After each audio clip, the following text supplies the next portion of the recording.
ജോണേ, ഇപ്പോൾ ഈ പഹൽഗാം തീവ്രവാദി ആക്രമണം ഉണ്ടായതിനു ശേഷം പല കോണുകളിൽ നിന്നും പല വിധത്തിലുള്ള ചർച്ചകളാണ് ഉരുത്തിരിഞ്ഞു വരുന്നത്.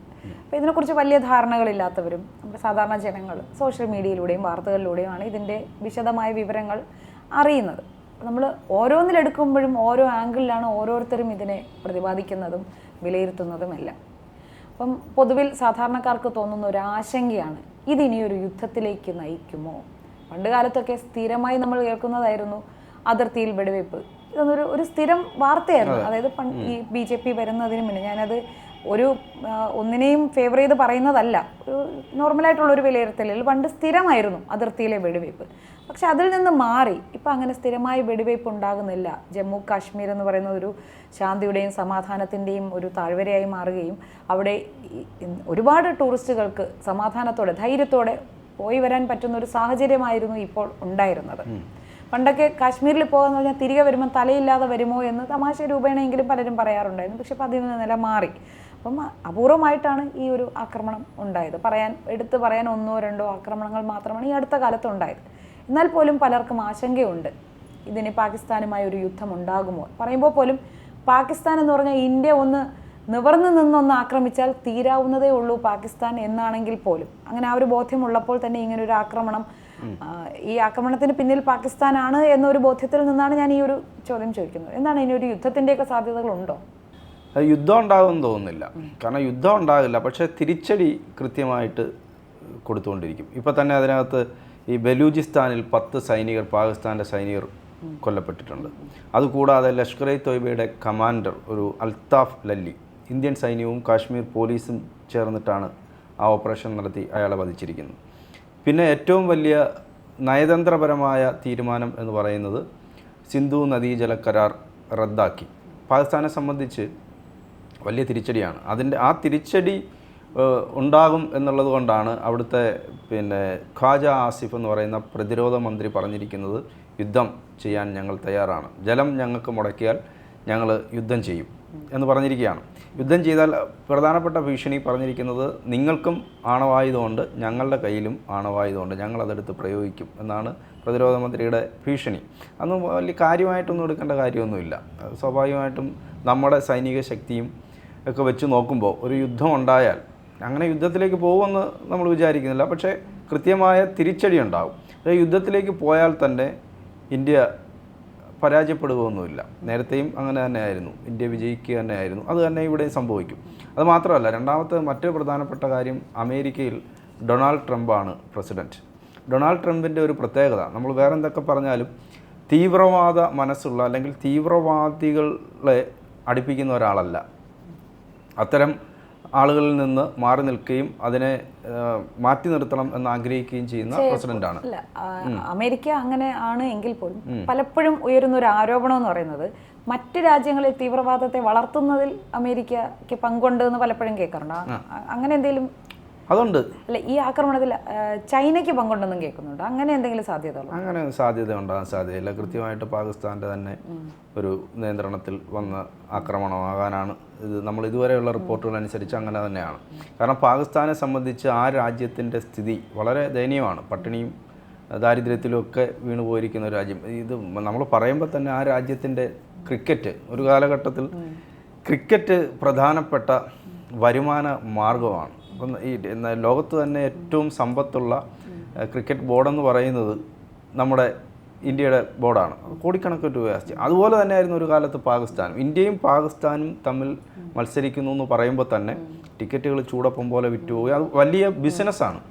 ഇതിൻ്റെ പിന്നിൽ നമ്മൾ കളി കാണുന്നത് പോലെയല്ലേ, ഇതിനകത്തൊരു ബിസിനസ്സുണ്ട്. ആ സാമ്പത്തികമായ നേട്ടം പാകിസ്ഥാൻ ക്രിക്കറ്റ് ബോർഡിനുണ്ടായിരുന്നു. ഇന്ത്യ എന്ന് പാകിസ്ഥാനുമായി കളിക്കുന്നത് നിർത്തി. അന്നുപോലെ മറ്റ് അതായത് ഇപ്പോൾ ഇന്ത്യയിൽ അവർ വരുന്നില്ല, നമ്മൾ പാകിസ്ഥാനിലും പോകുന്നില്ല.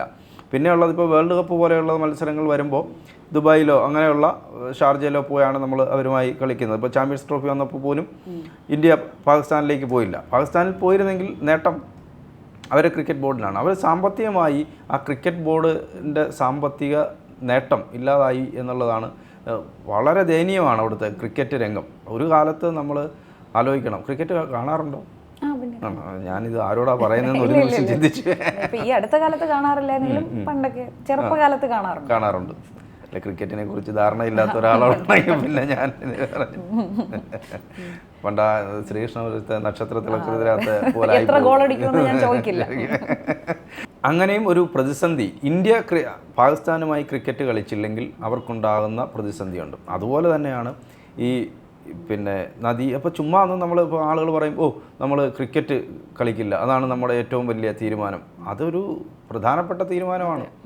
സാമ്പത്തികമായി തകർന്നു പോകുന്നത് എങ്ങനെ സാമ്പത്തികമായി തകരാം? ആ ക്രിക്കറ്റിൽ അവരുടെ പാകിസ്ഥാൻ്റെ ക്രിക്കറ്റ് താരങ്ങളെ നോക്കിയാൽ മതി. പുതുതായിട്ട് വരുന്ന ആളുകൾക്കോ അല്ലെങ്കിൽ നിലവിലുള്ളവർക്കോ ശമ്പളം കൊടുക്കാൻ പോലുമുള്ള സ്ഥിതി അവർക്കിപ്പോൾ ഇല്ല. ഇന്ത്യയുമായിട്ട് ക്രിക്കറ്റ് കളിച്ചാൽ മെച്ചപ്പെടും എന്ന് വിചാരിക്കുന്ന ആളുകളാണ് അവിടെ ഉള്ളത്. അതവിടെ നിൽക്കട്ടെ. ഈ സിന്ധു നദിയിലെ ജലം കൊടുക്കില്ല. അപ്പോൾ പാകിസ്ഥാൻ പീപ്പിൾസ് പാർട്ടിയുടെ ചെയർമാൻ ബിലാവൽ ഭൂട്ടോ, അതായത് ബേനസീർ ഭൂട്ടോയുടെ മകൻ പറഞ്ഞത് സിന്ധു നദി നമ്മുടേതാണ്, അത് നമ്മുടേതായി തന്നെ തുടരും, നമ്മുടെ വെള്ളം അതിലൂടെ ഒഴുകും, നമ്മുടെ വെള്ളം അതിലൂടെ ഒഴുകും, അല്ലെങ്കിൽ അവരുടെ രക്തം ഒഴുകുന്ന, അതായത് നമ്മളുമായി യുദ്ധം ചെയ്യണം. അതൊരു ഇതിപ്പം നമുക്ക് രണ്ടടി കൊടുക്കാൻ ശേഷിയില്ല, പക്ഷേ നമ്മൾ എന്ത് ചെയ്യും? നമ്മൾ വെല്ലുവിളി നാക്കുണ്ട് വീരവാദം പറയും. ഇത് അങ്ങനെ കണക്ക് കൂട്ടിയാൽ മതി. ഈ പാകിസ്ഥാൻ്റെ പ്രതിരോധ മന്ത്രി ഈ ഭീകരാക്രമണം നടന്നതിന് ശേഷം അന്ന് മുതൽ ഇദ്ദേഹം ഇങ്ങനെ വെല്ലുവിളിക്കുന്നുണ്ട്. ഞങ്ങൾ യുദ്ധം ചെയ്യും, ഞങ്ങളെ അറ്റാക്ക് ചെയ്യാൻ വന്നാൽ ഞങ്ങൾ തിരിച്ചടിക്കും എന്നൊക്കെ അദ്ദേഹം അവിടുത്തെ ഒരു എനിക്കൊന്ന് പഞ്ചാബ് പ്രവിശ്യയിലെ ഒരു മന്ത്രി, വനിതാ മന്ത്രി ഉൾപ്പെടെ പറഞ്ഞിട്ടുണ്ട്. അത് ഈ ഭയം കൊണ്ടുണ്ടാകുന്ന വെല്ലുവിളിയാണ്. ഇന്ത്യ തിരിച്ചടിക്കും എന്നുള്ളത് അവർക്ക്. ആ തിരിച്ചടി തുടങ്ങിയത് കൊണ്ടാണ് ഈ ബലൂചിസ്ഥാനിൽ ഉൾപ്പെടെ 10 സൈനികർ, അവരുടെ തന്നെ 10 സൈനികർ കൊല്ലപ്പെട്ടു. ഈ ലഷ്കർ ഇ തോയ്ബയുടെ കമാൻഡർ കൊല്ലപ്പെട്ടു. ഈ അജ്ഞാതരുടെ ഒരു ആക്രമണം, പണ്ട് നമുക്ക് ആരാണ് കൊല്ലുന്നതെന്ന് പോലും അറിയാൻ വയ്യ. ആ രാജ്യത്ത് കയറി അടിക്കുകയാണ്. പിന്നെ ചെയ്യാൻ പറ്റും. പിന്നെ അതിനകത്ത് വേറൊരു കാര്യം, ഇപ്പോൾ ഇസ്രായേലിനെ ഇക്കാര്യത്തിൽ മാതൃകയാക്കണം. ഇസ്രായേൽ ചെയ്തതെന്ന് വെച്ചാൽ അവരുടെ രാജ്യത്തേക്ക് ഒരു ആക്രമണം ഉണ്ടാകുന്നു. അവിടെ നിരന്തരം ആക്രമണം ഇങ്ങനെ ആ ഭീഷണിയുള്ള ഒരു രാജ്യമാണ്. അപ്പം ആ ആക്രമണം ഉണ്ടായ ഒരു നിമിഷത്തെ പിഴവ് കൊണ്ട് അവരുടെ രാജ്യത്തെ അത്രയും പൗരന്മാർ, ആയിരക്കണക്കിന് പൗരന്മാർ കൊല്ലപ്പെട്ടു. അപ്പോൾ അവരെന്താ ചെയ്തത്? അവർ അടുത്ത സെക്കൻഡ് മുതൽ അവർ തിരിച്ചടി എന്ന് പറഞ്ഞാൽ ഈ ഇങ്ങോട്ട് അറ്റാക്ക് ചെയ്ത ആളുകൾ വിചാരിക്കാത്ത തരത്തിൽ അറ്റാക്ക് ചെയ്തു. അതിൻ്റെ തലവന്മാരെ, ആര് തലവനാകുന്നോ അവനെ അടുത്ത ദിവസം കൊല്ലുകയാണ് പ്രാണഭയത്തോടു കൂടി. പിന്നീട് ആ സംഘടനയ്ക്ക് തന്നെ തലവനെ തിരഞ്ഞെടുക്കാൻ പറ്റാത്ത സ്ഥിതി ഉണ്ടായി. കാരണം തലവൻ ഇന്നാരാണ് എന്ന് ഡിക്ലെയർ ചെയ്ത് കഴിഞ്ഞാൽ അയാളെ തട്ടും. ആ സ്ഥിതിയായി. അപ്പം നമുക്ക് ആ തരത്തിലേക്ക് നമ്മളെ രീതി മാറ്റണം. യുദ്ധം എന്നുള്ള അങ്ങനെയുള്ള ആൾ, പക്ഷെ അതിപ്പോൾ ചെയ്യുന്നുണ്ട്. എന്നാൽ പോലും ഇങ്ങനെ ഭീകരവാദത്തിൻ്റെ ഒരു മണ്ണായി പാകിസ്ഥാൻ. ഈ പാകിസ്ഥാൻ്റെ പ്രതിരോധ മന്ത്രി ആദ്യം പറഞ്ഞത് ഞങ്ങളാണ് ഈ ഭീകരവാദത്തിൻ്റെ ഇരകൾ, ഞങ്ങളാണ്. ആക്രമണം നമ്മളെ അറ്റാക്ക് ചെയ്തിട്ട് നമ്മുടെ ഇവിടുത്തെ ഇത്രയും മനുഷ്യർ മരിച്ചതിന് ശേഷം പറയുകയാണ് ഞങ്ങളാണ് ഭീകരവാദത്തിൻ്റെ ഇരകൾ, ഞങ്ങളുടെ മണ്ണിൽ ആണ് ഭീകരവാദികളുള്ളത്. പക്ഷെ നിങ്ങളുടെ മണ്ണിൽ ആരാ ഇതിനെ വളർത്തിയതാരാ? അവരല്ലേ വളർത്തിയത്. അതായത് ഈ സൈന്യവും ഭീകരവാദികളും അവിടെ ഒരു മനസ്സാണ്. ഇന്ത്യ വിരുദ്ധത പറയുമ്പോഴാണ് അവിടെ നിലനിൽപ്പുള്ളത്. നമ്മൾ 1947 നമുക്ക് സ്വാതന്ത്ര്യം കിട്ടിയതിന് ശേഷം ജനാധിപത്യ രാജ്യമായി പല രാജ്യങ്ങളും, ജനാധിപത്യ സംവിധാനത്തിലുള്ള പല രാജ്യങ്ങളും തകർന്നുപോയി. പക്ഷെ ഇപ്പോഴും നമ്മൾ ഇതൊക്കെ പറയുമ്പോഴും ഇന്ത്യ ഇപ്പോഴും ഏറ്റവും ശക്തമായ ജനാധിപത്യ രാജ്യമായി നിലനിൽക്കുന്ന ഒരു രാജ്യമാണ്. അതിവേഗം നമ്മൾ വളർന്നു. ഇത്രയും വർഷം കൊണ്ട് നമ്മൾ സാമ്പത്തികമായിട്ടാലും സാമൂഹികപരമായിട്ടാലും നമ്മൾ വളർന്നു. നമുക്ക് അറിയാം പല തരത്തിലുള്ള ആളുകൾ ജീവിക്കുന്ന ഒരു രാജ്യമാണ്. ഒരു ഭാഷയല്ല, നാനാത്വത്തിൽ ഏകത്വം. അതായത് ഒരു ഭാഷയല്ല, ഒരു നാട്ടിൽ ഇപ്പോൾ ഒരു സ്റ്റേറ്റിൽ തന്നെ പല ഭാഷ സംസാരിക്കുകയും വേഷവിധാനം ഉള്ളതും. അക്ഷരാർത്ഥത്തിൽ നമ്മൾ ട്രെയിനകത്ത് കയറി ഇവിടുന്ന് അവിടം വരെ പോയാൽ, തെക്ക് നിന്ന് വടക്കോട്ട് പോയാൽ ഇന്ത്യ എന്താണെന്നുള്ള ഒരു ട്രെയിനിൽ കയറി അങ്ങ് പോയാൽ മതി, കൃത്യമായി നമുക്ക് മനസ്സിലാവും. അങ്ങനെയുള്ള ഒരു രാജ്യമാണ് ഈ ജനാധിപത്യം എന്ന് പറയുന്ന ശക്തമായ സംവിധാനത്തിൽ നിലനിൽക്കുന്നത്. പക്ഷേ അപ്പുറത്ത് നോക്കുമ്പോൾ അവിടെ ആദ്യഘട്ടത്തിൽ എന്നുള്ളതല്ലാതെ പിന്നീട് പട്ടാളം അവിടെ ഈ ഭരണം പിടിച്ചടക്കുന്നു.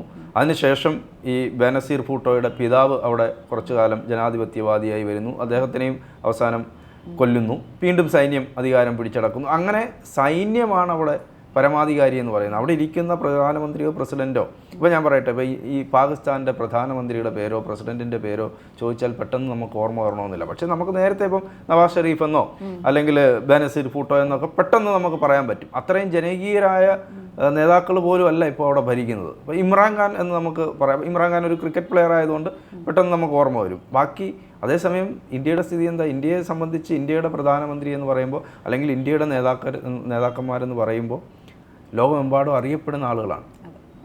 അവിടെ സ്ഥിതി അതല്ല. നമ്മുടെ അടുത്ത് ചോദിച്ചാൽ നമുക്ക് പെട്ടെന്ന് പേര് ഓർക്കണമെന്നില്ല. അതാണ് അവിടുത്തെ സ്ഥിതി. രാഷ്ട്രീയ നേതൃത്വത്തിൻ്റെ സ്ഥിതി അതാണ്. ഇവിടെ അങ്ങനെയല്ല, ശക്തമായ രാഷ്ട്രീയ നേതൃത്വമുണ്ട്. പിന്നെ നമുക്കൊരു അറ്റാക്ക് ഉണ്ടാകുമ്പോൾ ഒരുമിച്ച് നിൽക്കുക എന്നുള്ളതാണ്. അതിനകത്ത് ജാതിയോ മതമോ, അവിടെ തന്നെ കാശ്മീരിൽ താമസിക്കുന്ന ഈ കുതിരസവാരിയൊക്കെ നടത്താൻ വേണ്ടി സഹായിച്ച ആളിനെയാണ്, അയാൾ മറ്റുള്ളവരെ രക്ഷിക്കാൻ വേണ്ടിയിട്ടാണ്. വേണമെങ്കിൽ അയാൾ കൂടി, പണ്ടാണെങ്കിൽ അങ്ങനെയല്ല, ഒരു 10, 20, 25 വർഷം മുമ്പ് അയാൾ ഓടി രക്ഷപ്പെടും, എന്തെങ്കിലും ആട്ടെന്ന് വിചാരിക്കും. അത് മാത്രമല്ല, ഈ ഭീകരാക്രമണം നടന്നതിന് ശേഷം അവിടെ പ്രതിഷേധിക്കുന്നത് അവർ ഇന്ത്യൻ പതാക ഏന്തിയാണ് പ്രതിഷേധിക്കുന്നത്. അതായത് അവർക്ക് ഞങ്ങൾ ഇന്ത്യക്കാരാണെന്നുള്ള ബോധം അവർക്കുണ്ടായി എന്നുള്ളതാണ്. ഇല്ല, പല ചാനലുകളിലും അവിടുന്ന് വരുന്ന ദൃശ്യങ്ങളിൽ നിന്നും ബൈറ്റുകൾ വരുന്നുണ്ട്, പലരുടെയും പ്രതികരണങ്ങൾ. അതിൽ നിന്നെല്ലാം അവർ ഇന്ത്യക്കാരാണെന്നതിൽ അഭിമാനിക്കുന്ന രീതിയിലുള്ള പ്രതികരണം, മതത്തിന് അതീതമായി. പക്ഷേ ഇപ്പോൾ ഈ ഒരു ആക്രമണത്തിൽ ജമ്മു കാശ്മീരിലെ ഒരു ടൂറിസം മേഖലയെ തകർക്കുക എന്നൊരു ഉദ്ദേശമുള്ളതായിട്ട് പറഞ്ഞു കേൾക്കുന്നു. അതിലുപരി ഇന്ത്യയിലുള്ള ആ ഒരു മതേതരത്വം എന്ന് പറഞ്ഞാൽ മതത്തിന് അതീതമായി ഇന്ത്യക്കാരെന്നുള്ള ആ ഒരു ഐക്യപ്പെടലുണ്ടല്ലോ, അതിനെയും കൂടെ തകർക്കുന്ന രീതിയിലാണ്. അപ്പോൾ ഈ ഒരു ചോദ്യം ചോദിച്ചു കൊല്ലുക എന്നതിൽ നിന്റെ ഭർത്താവ് മുസ്ലിം അല്ലാത്തത് കൊണ്ട് കൊല്ലുന്നു എന്ന ഒരു അതാണല്ലോ ഇപ്പം പ്രചരിക്കുന്നതിലുള്ളത്. അപ്പം അതിലൂടെ മുസ്ലിങ്ങൾക്കെതിരായി ഇന്ത്യയിൽ ഒരു വികാരം ഉണർത്തുക എന്നൊരു ലക്ഷ്യം കൂടെ അവർ വെച്ചിട്ടില്ലേ? ഈ ആക്രമണത്തിന് പ്രധാനപ്പെട്ട ഒരു ലക്ഷ്യമുള്ളത്, ഇവർ വന്ന് മതം ചോദിച്ച് ആക്രമിക്കുന്നു. അത് ബോധപൂർവം അവർ ചെയ്യുന്നതാണ്. ബോധപൂർവം ചെയ്യുന്നതെന്ന് വെച്ചാൽ, ഇങ്ങനെ ചെയ്യുമ്പോൾ അവർക്കറിയാം ഇന്ത്യ എന്ന് പറയുന്ന രാജ്യത്ത് മുസ്ലിങ്ങളും ഹിന്ദുക്കളും പിന്നെ ന്യൂനപക്ഷമായ ക്രിസ്ത്യാനികളും ഉണ്ട്. ഇവിടെ അങ്ങനെ ജീവിക്കുന്ന ഒരു രാജ്യത്ത് ഇത് പറയുമ്പോൾ സ്പർദ്ധയുണ്ടാക്കാം, രാജ്യത്തെ ജനങ്ങൾ തമ്മിൽ സ്പർദ്ധ ഉണ്ടാക്കാം. മാത്രമല്ല, ഇന്ത്യ ഭരിക്കുന്ന ബി ജെ പിക്ക് ഒരു ഹിന്ദുത്വ അജണ്ട ഉണ്ടെന്നും അതിനെതിരെ ഒരു മുസ്ലിം വികാരം ഉണർത്തണമെന്നും തിരിച്ചും ആ ഒരു പൊളിറ്റിക്സ് ആണ് അവിടെ ഈ ഒരു ആക്രമണത്തിലൂടെ വർക്ക് ചെയ്തിട്ടുള്ളതെന്നും എനിക്ക് തോന്നുന്നു. അല്ല, അതാണ് സംഭവിച്ചിരിക്കുന്നത്. അതിനകത്ത് ആ കെണിയിൽ വീണു പോകരുത്.